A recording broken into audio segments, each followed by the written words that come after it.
Hello guys, welcome to another session on math for data sciences. So in our last session, we had started with differential calculus.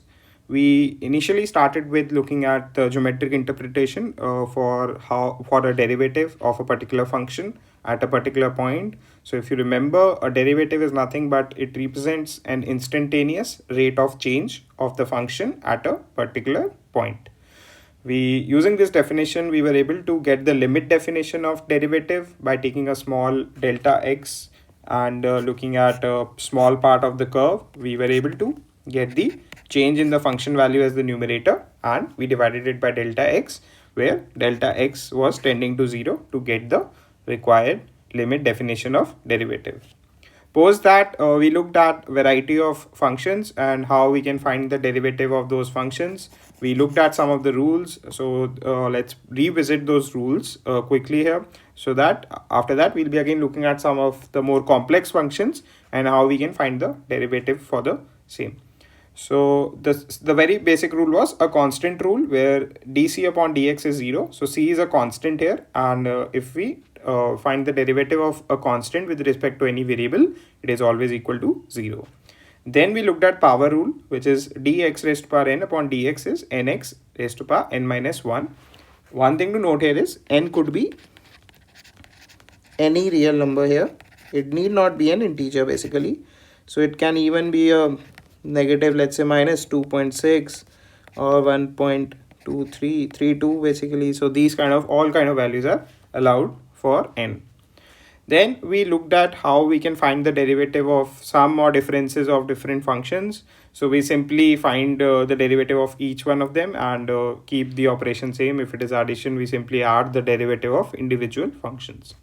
For product rule, what we do is, if we have two functions in product form, we find the derivative using the formula f dash x into gx plus g dash x into fx.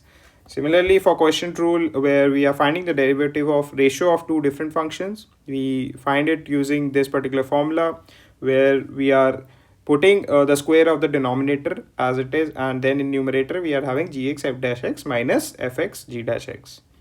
Finally, coming to the chain rule, where we have to find the derivative of a function of another function, we first find the derivative of the outer function with respect to the inner function, so that is f dash gx, and then we multiply it with the derivative of the inner function. So this is how we use the chain rule. So we'll be looking at a lot of functions just in this session using chain rule, how we can find the derivative. Then we looked at some basic rules. So the derivative of an exponential e raised to power x is same. It is e raised to power x, so it is still the same. For log x, so ln x derivative is 1 by x. So one thing to note here is there are different kinds of logs. So ln x is called a natural log because it has a base of automatically as e. So this is the default base for a natural log. But then we can have log x to the base 10, where this is called a standard log. Now, one thing to note, when you're finding the derivative of a log function, we have to make sure that the base is equal to e. Otherwise, the derivative is not actually 1 by x, and we need to bring the base to e to find the derivative. So for example, let's say we have to find the derivative of log x to the base 10. So that is a standard log. So we can write this as log x to the base e upon log 10 to the base e. So basically, if the bases are same, we can simply write it as log x raised to the base 10, which is what we are finding. So we are simply rewriting this as log x to the base e divided by log 10 to the base e. So this is same as this. Now, once we have done that, we already know the denominator here. So this particular term, this is a constant since there is no variable x here. So when we are finding the derivative of y here, we can simply bring the constant out. So it is 1 by log 10 to the base e, and we have to now find the log of ln x upon x dx. So now I can write ln because the base for log x is now e, and we already know the derivative of this is 1 upon x. So we are left with 1 upon x ln 10. So this is how we find the derivative of a log where the base is different from e. Now after that we looked at derivative of some trigonometric ratios. So for sin x it's cos x, for cos x it is minus sin x, and then using the quotient rule we derived the derivative of tan x, which came out to be sec square x. So these are the basic rules which one needs to remember to find derivatives of almost 99% of the functions which we will encounter in data sciences in general. Now moving forward, we'll be looking at some of these functions and how we can find the derivative. So we'll be using the same rules which we have studied till now to find the derivative of each of these 10 functions given here. Now looking at the first function, we have y equal to tan x upon x raised to power 1 by 3. So straight away we can see that it's a function of a function, since let's say we can write g as tan x upon x, and therefore y is nothing but g raised to power 1 by 3. Now using the chain rule, we know that dy upon dx could be written as y dash of g into g dash x. So for g raised to power 1 by 3, we need to differentiate it with respect to g. So we get g raised to power 1 by 3 minus 1, and 1 by 3 comes outside here. And for g dash x, we can use the quotient rule here, since we have tan x upon x.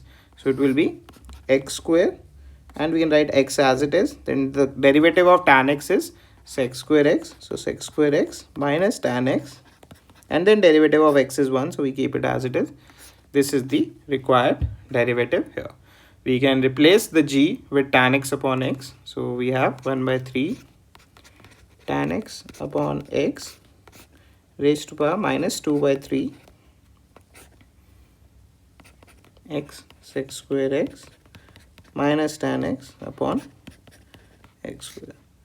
So yeah, I mean now one can actually simplify. So we have x raised to power minus 2 by 3 here, and x square, the sum of the powers is x raised to power 4 by 3. So we can write this as 1 by 3 x raised to power 4 by 3, and then we have tan x raised to power 2 by 3 in the denominator, and in numerator we are left with x sec square x minus tan x. So this is the required derivative of the first y function in the given case. Now for the second function, we have y equal to tan of square root of cos x.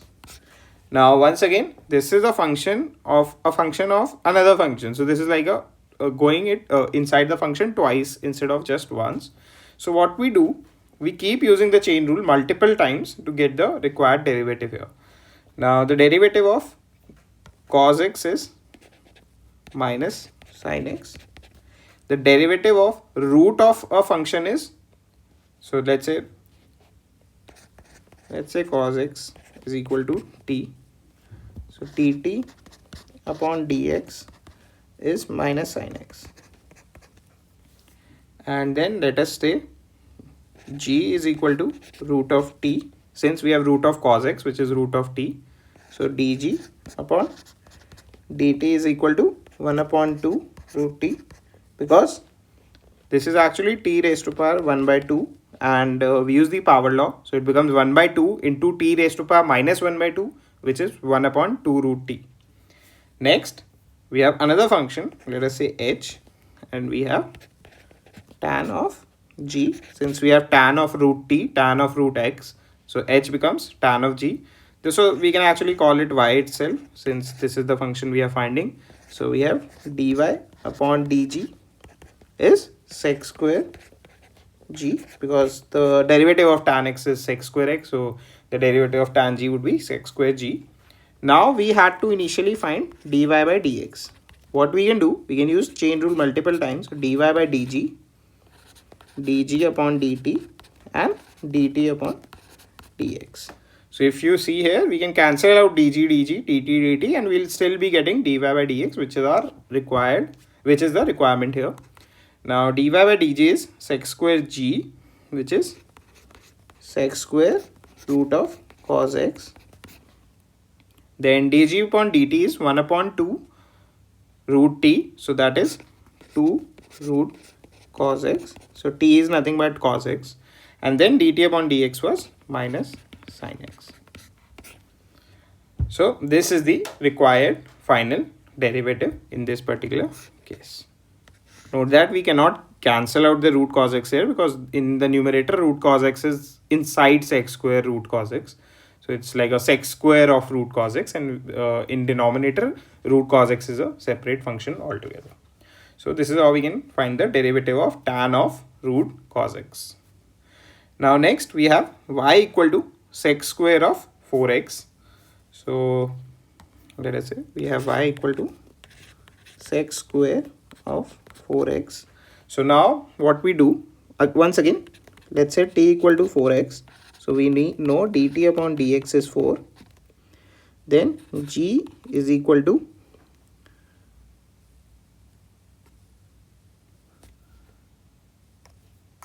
so let us say we take y equal to sec square t, because 4x is equal to t, so y equal to sec square t, and then dy by dx. So dy by dt is nothing but 2 sec t d of sec t upon dt.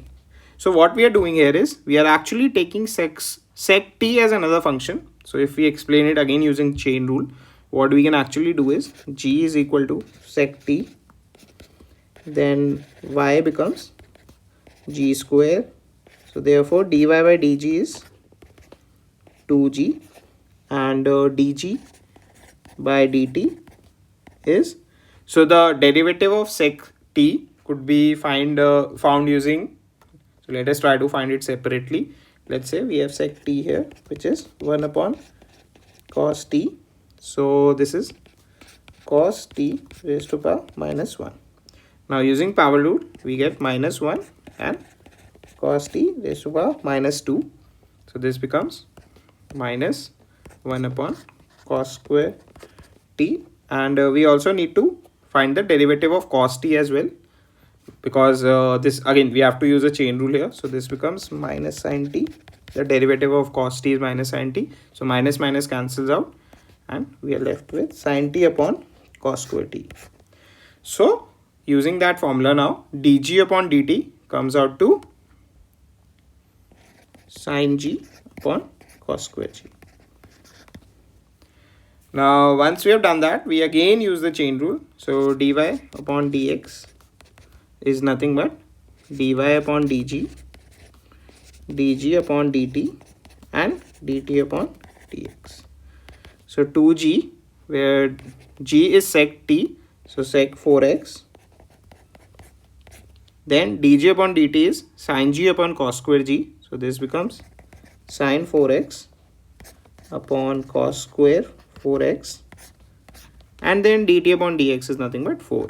So this becomes 8 sin 4x upon cos cube 4x. Because sec 4x is 1 upon cos 4x. Therefore, we are left with cos cube 4x here. So this is how we can find the derivative, once again using a chain rule in this particular case. Next, for y equal to sin e raised to power x plus x. So we'll just remove some of the things here.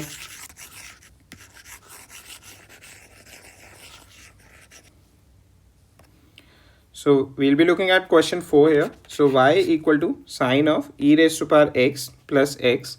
So sine of e raised to power x plus x, the function of this becomes, so we first find the derivative of sine of t, which is cos of t, which is cos of e raised to power x, and the derivative of t itself with respect to x is e raised to power x plus 1, because derivative of e raised to power x is same, and for derivative of x is 1. Therefore this is the required derivative for 4. So this time I have not shown using how I am taking the functions, but as you can see, if you have a good practice of it, you don't need to like follow the whole process by writing it, but you can do it mentally as well.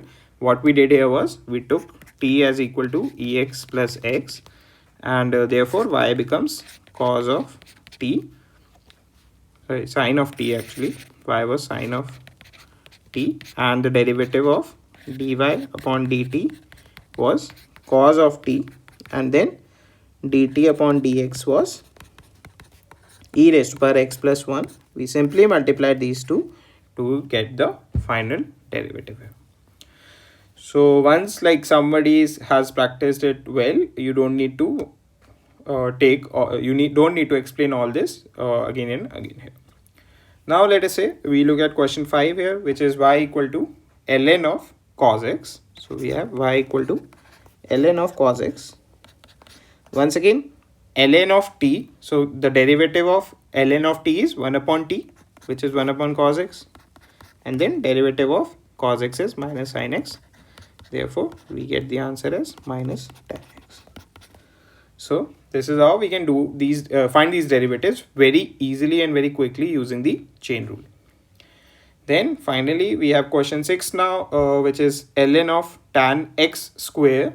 So once again, ln of tan x square. So we first need to find ln of t, which is 1 upon tan x square. So this is question 6. 1 upon tan x square. Now the derivative of tan x square, we can find the derivative of tan g. G is equal to, let's say, x square. So derivative of tan g is sec square g. So we have left with sec square x square. And then the derivative of g is 2x with respect to x. Therefore, we get this particular derivative. So it is sec square of x square divided by tan of x square into 2x. So this can be actually written as cos square x square and then sine of x square cos of x square into 2x. So this will be 2x upon sine of x square into cos of x square. One of the cos of x square gets cancelled out from denominator and numerator, and we are left with 2x upon sine x square into cos x square. So this is how we find the derivative of the sixth function given here. So next we'll be looking at question 7 here. Now in question 7 we are clearly given a function in a quotient form, so we need to use a quotient rule here. So we have sine x square upon e raised to power x. So what we do, we first find the derivative using quotient rule here. So this becomes e raised to power 2x, as we can write it as it is, and then e raised to power x, we write it as it is. Now the derivative of sine x square is cos x square into 2x. So once again, sine x square could be written as sine t, where t is x square, and sine t derivative is cos t, and then derivative of t with respect to x is 2x. Then we subtract the same sine x square, and derivative of e raised to power x is e raised to power x. We cancel out one of the e raised to power x, and we'll be left with 2x cos of x square minus sine of x square upon e raised to power x. So this is how we find the derivative of question 7 in this particular case. Next, we'll be looking at question 8. So this is an application of the product rule. As you can see, we have a product of two functions here, e raised to power x and ln x. So if you remember, the product of derivative, so derivative of the product is given as vu dash plus uv dash. Therefore, the derivative of e raised to power x is e raised to power x. The second function we write as it is, then plus e raised to power x we write as it is, and the derivative of ln x is 1 upon x. So this is the required derivative for question 8 here. So this was 7. Now question 9, we again have a function in a quotient form, so we'll be using the quotient rule here. We write ln x as it is and square it. Then we write ln x as it is. Now the derivative of e raised to power 2x is 2 e raised to power 2x, because once again e raised to power 2x could be written as e raised to power t, where t is 2x. Now the derivative of e raised to power t is e raised to power t, which is e raised to power 2x, and then we multiply it with the derivative of dt upon dx, which is 2. Then we write e raised to power 2x as it is, and the derivative of 1 ln x is 1 upon x. So this is the required derivative in question 9.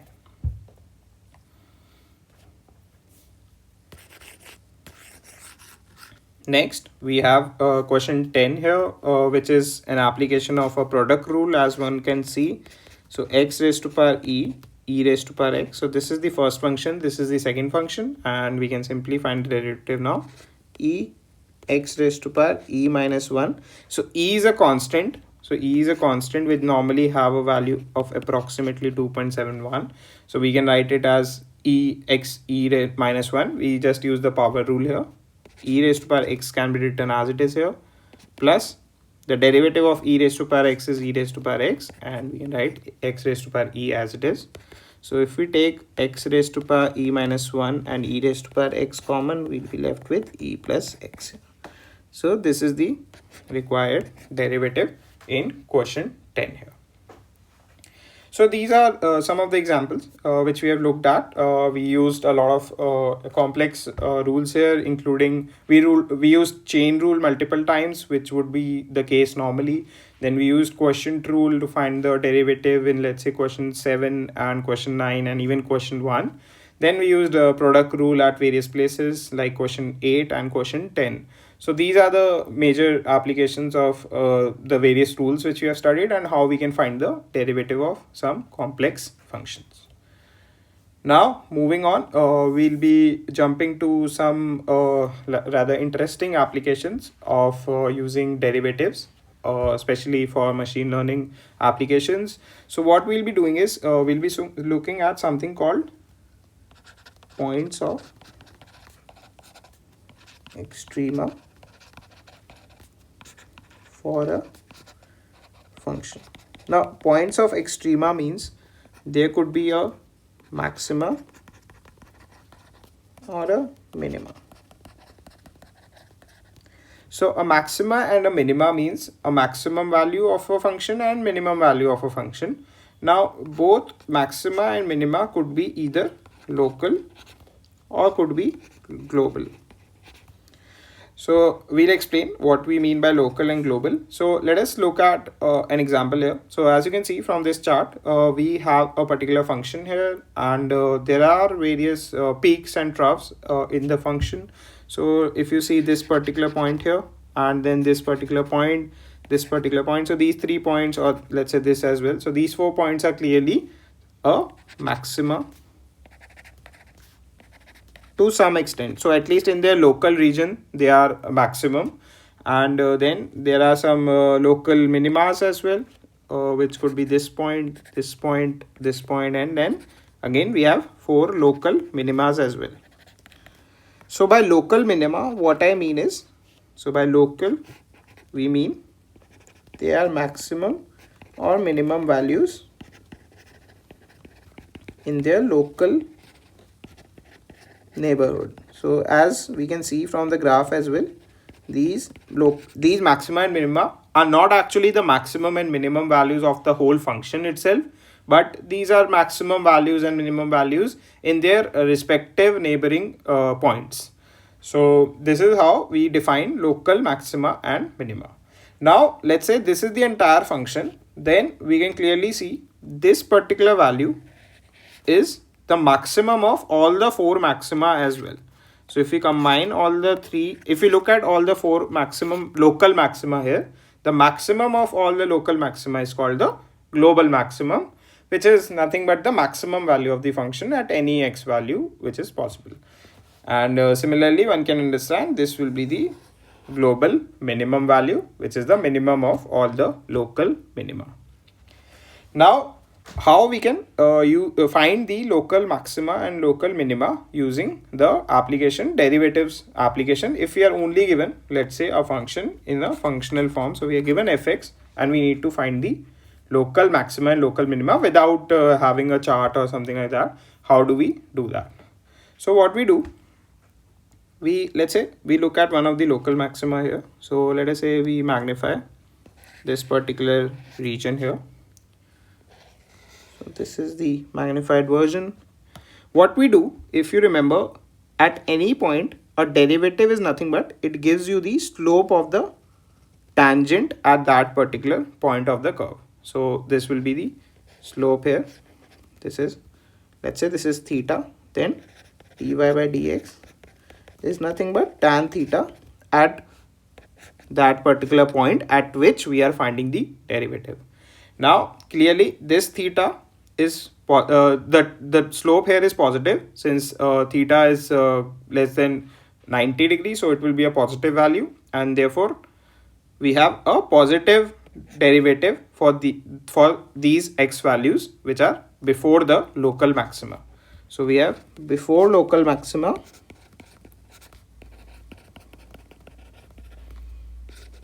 y dash is greater than 0. Then if we keep going towards maxima, we are still getting a positive value, but at maxima the tangent is actually completely horizontal. Therefore at local maxima the tangent is horizontal, and therefore y dash is equal to 0. Now if we move further to the right, we see that the tangent has become down, and therefore for after local maxima y dash is actually less than 0. So we get a negative slope after the maxima point is encountered, and at local maxima itself the derivative is equal to 0. Similarly, let us say if we look at a local minima, so this is the local minima, we'll see, let us say this is one of this point here, then this is one of the point here, and then this is the minimum. So the slope here is again horizontal. So as you can see, in this particular case the slope is negative before the local minima. So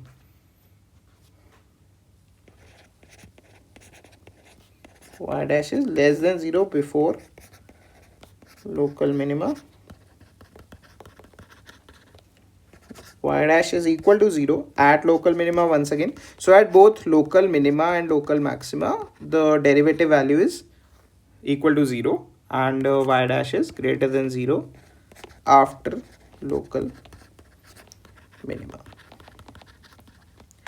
Now we know that the first derivative represents the instantaneous rate of change of the function at that particular point. So the first derivative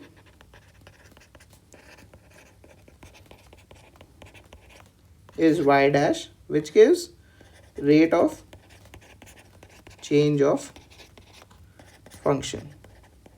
Now let us say we have to interpret what the second derivative of the function is. Since second derivative is nothing but the derivative of the first derivative, so if you just use the same definition, what would it be? It would be rate of change of the first derivative itself. So the rate of change of the first derivative is called it is measured by the second derivative of the function. Now for local maxima, if you look at the things here now, local maxima y dash is greater than 0 before, and y dash is less than 0 after. Therefore y dash is decreasing, and therefore y double dash has to be less than 0. So this is also called the second derivative test to check whether the point is local maxima or local minima. Now how we can use this is actually, let us say we are given a particular function. So let us say we are given 5x cubed plus 6x squared plus 2. So what we do is, let's keep it minus 6x squared. So what we do, we find the first derivative here. So let us say y dash, this is equal to 15x squared, or let's call it 2x plus 7. So we become 15x squared minus 30x plus 2. Now we equate this to 0. Okay, then we also find the second derivative, which is 30x minus 30. Now let us say when we are equating the first derivative as equal to 0, we get two values. So I'm not solving it here, I'm just taking an example. Let's say we get x1 and x2. So what we do, we put the value of x1 in the second derivative. So we get 30 x1 minus 30. If y dash at x1 is less than 0, then x1 is a local maximum. And if y double dash x1 is greater than 0, then x1 is local minimum. Now some of the notations here, what we call this kind of a test. So the first derivative, when we are equating this to 0, this is actually the first derivative test. It gives the points of extrema. Now it gives the points of extrema like x1 and x2, but these points could be either local maxima or local minima. We don't know that just by using the first derivative test. So for that we use this particular condition here, and this is called the second derivative test. And we also have the geometric interpretation already for why this particular second derivative test is what it is. So once again, if we look at the local maxima here, if we look at this particular magnified image here, what we see that before the local maxima is encountered, or just before the local maxima is encountered, what we are seeing here is that the first derivative is still greater than 0, which is we have a positive slope of the function. But once the local maxima is encountered, the values just after the local maxima, the derivative is negative. That is, we have negative slopes, and therefore the derivative is becoming from positive to negative, which means that the derivative value is decreasing. So y dash is decreasing, which means y double dash, which is the rate of change of y dash, should be less than 0. So this is less than 0 because y dash is decreasing, and since y dash is decreasing and y double dash is the rate of change of y dash, therefore y double dash has to be less than 0. So this is how we use the first and second derivative tests to get the local maxima and local minima. And now we know what a first and second derivative test is. We know what is the difference between local and global kind of extrema points. So there could be local maxima and local minima, where local maxima means that the point is greater than all the values of that function in its neighborhood, in its close neighborhood, while the global maxima would mean it is the maximum value of the function across the whole x range where that function is defined. And this is how so this is one of the applications of derivatives, where we are able to use the derivative signs to get whether to get the values of local maxima and local minima itself. So once again, in our first derivative test, we first find the first derivative of the function y dash, which is 15x square minus 30x plus 2 in this case.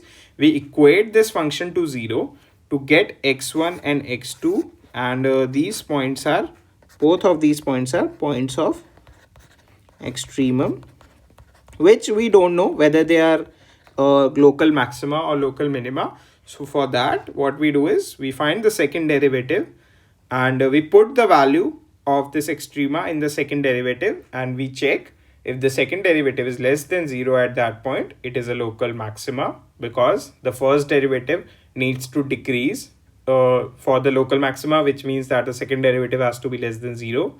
And similarly, if it is greater than 0, then it's a point of local minima. So this is it from this particular session. We'll be continuing with some more applications of derivatives in the next one.